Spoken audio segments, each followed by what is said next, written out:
Is my pension enough? Is probably one of the biggest questions I get asked for people looking to retire in the Philippines. I will be honest with you, the levels that people live in the Philippines are from here to here. This being about $10,000, this being about 500. The 500 bracket. In the 500 bracket, you're unlikely to have medical insurance. You're unlikely to have an emergency cash. What do you call it? Cash backup. Like in a bank account or something. And you're unlikely to have ongoing generating cash. Sometimes over a period of time they develop though. For example, if they marry somebody that already has a small business. But the reality is, financially, it's quite strained. You're in a very high risk bracket of something happening. For example, if you had a car accident, if you had a motorbike crash, or if you got quite sick or something, you're going to struggle to pay medical bills and things like that. So at $500, it's a bit of a strain. When you get to about $1,000, which is currently 47,000 pesos, things get a lot easier. For a start, your cost of living as a couple, I would estimate, for the average couple without overspending, eating out all the time, is probably around 20,000 pesos. So you can actually bank about 27,000, or let's just say 20,000. But then you can also factor in things like medical insurance, because you can afford to get medical insurance. It's going to take you a bit of shopping around, but I do recommend medical insurance for the obvious reasons. You can also save a bit of money. You can also invest a little bit of money. You're a bit more relaxed on your lifestyle because you have access to more stuff, because you've got a bit more cash flow. But it all comes down to how you live. For example, if you're going to SNR, which is a bit like Costco, I think the Americans have, and in the UK you have Macro, and the Philippines did have Macro, but Macro was bought by SNR.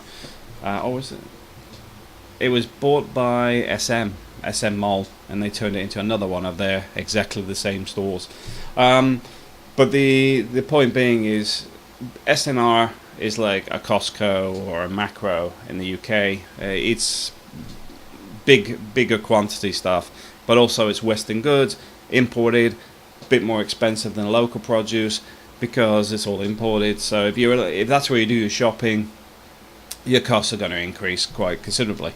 If you're shopping at Gisano, if you're shopping at Robinson's Mall or SM Mall or something like that, it's not too bad. If you stick with local produce, your costs are down.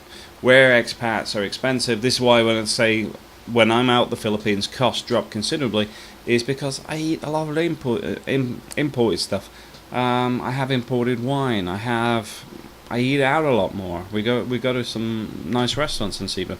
So we will spend up to 9,000 pesos going out for a meal.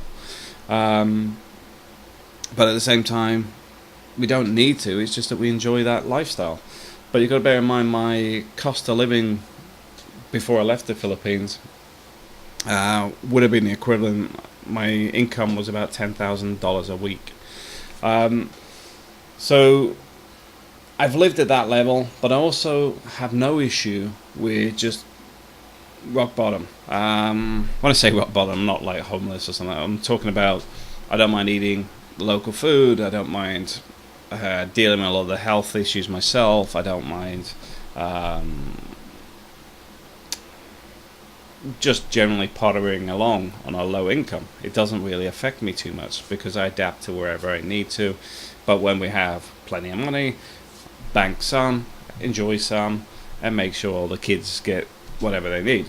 So it's all about how you live. So my best advice, if you're going to the Philippines to retire, when you get there, be aware you've got an initial cost.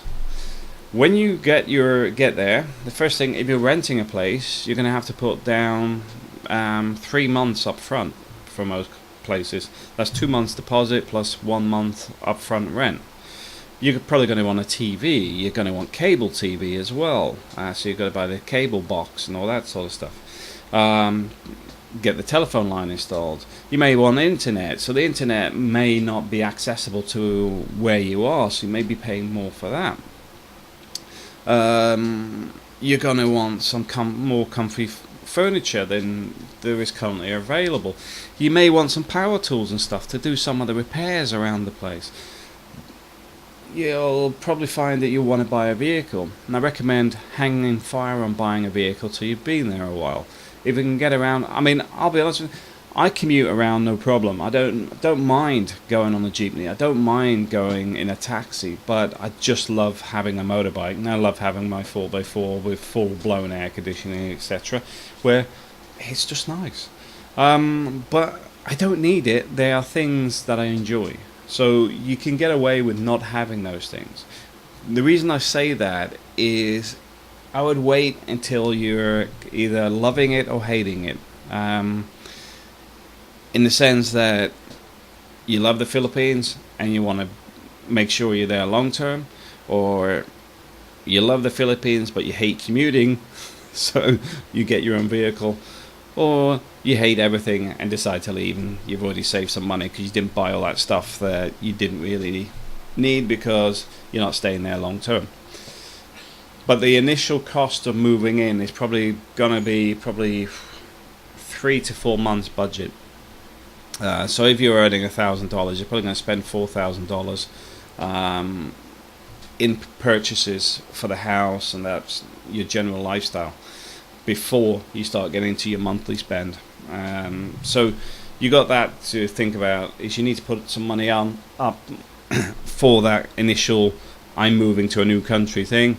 Like if you do when you move house wherever you are on the planet, you're normally leaving a place, so you've got to get your deposit back, but you've had to put the deposit down on the next place. So you're owed money, but you've got money you've had to put down on the next place as well, plus the move cost and all that.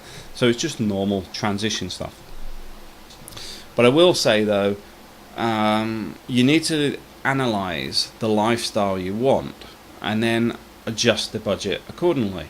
Because if you want to live in a nice condo and have all the condo lifestyle of eating out every day, etc., you're going to need a budget up here. Not 10,000, but probably 2 to 3,000. The reason being is if it's rented, the rents vary considerably, but also you find your electricity and other things can be a bit more expensive. So your budget will be a bit more higher, but also if you're living in somewhere like the Ayala places, you're going to your Ayala Mall to eat out every day. You're not going to the local street vendors, so your cost of living will be higher. But if you can adapt to a local lifestyle, even with a condo, for example, you eat rice, chicken or whatever at the local places, instead of going out and buying a coffee for 100 pesos, you can buy, well, you can't now, you used to be able to, you could buy an entire chicken for probably about 160, 180 pesos. It used to be about 120 pesos a while back. But the point is, with a chicken and some rice, that's enough to feed an entire family, because we normally have like one chicken, rice between 5 people. So for a meal for the 5 of us, you're going to be talking, because rice is cheap, so say 200 pesos. For about 200 pesos you can feed 5 people. But then again, like I said before, when I'm there, I like to eat out now because I've got more disposable income, so I do that. That's the things you got to look at. When you get people cranking on Facebook, on YouTube, that they can't afford to live on this budget, they're right. It's not the country, it's them. They cannot afford to live on that budget because they live beyond their means. They should be spending down here. They may not like to be eating normal food or cooking, normal being in the sense for that region. But the point is, if that's their budget, that's what they can afford. You can adapt. That's the good thing about the Philippines, is you can adapt a lot of things.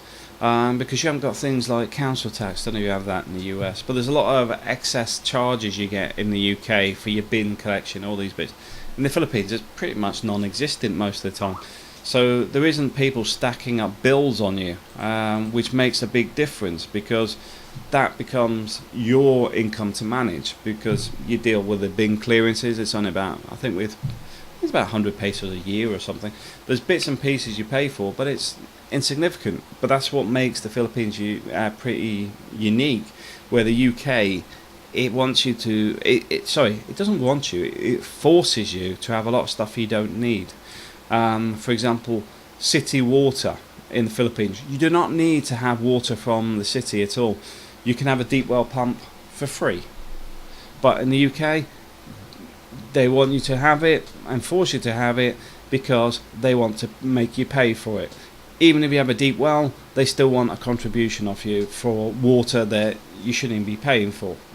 The Philippines, unique in that sense, it's not trying to get you pay for stuff that's free. It's free because obviously it's got people that are either rich at the top or virtually nothing, and a lot of people in between. So as such, there's a lot more flexibility in there.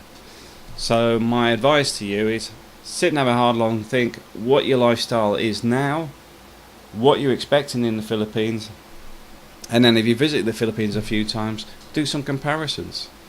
Because when you go to TGI Fridays or whatever, how much does it cost in the US to how much does it cost in the Philippines? And how often do you go in the US?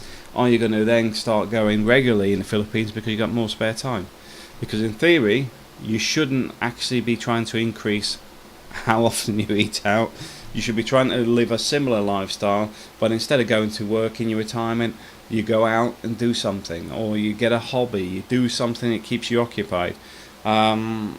Because when you're bored, you spend a lot more money. You'll do a lot of stuff that you may not want to be spending money on. For example, I know I say about getting a motorbike, and a lot of people are like, whoa, I'm not riding a motorbike. The reason I like motorbikes is I can hop on it with a full tank of fuel and go for miles and miles and miles. And it's very, very cheap. Extremely cheap. And that's why I like that mode of transport. My car's far more expensive. It's a 3-litre turbo engine on it.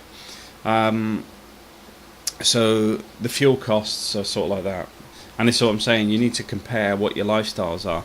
But for the average expat, if you're earning $500 a month from Social Security or pension, you're going to find it quite tight, but possible. It is possible, but you've got to be aware that you need to get some sort of extra income to help keep the money flowing. Because with the way the exchange rates are going, the money's declined considerably since 2007. Just have a look yourself, analyze it yourself. But also, I recommend at least trying to increase your income by 30%. You've got the spare time. Find something you can make money with. But also, if you're in the $1,000 mark, also try and just bump up towards 1.3, 1.5 if you can. Extra money is always nice, and it's better to be busy as well. So there's always opportunity. All right, thanks for watching.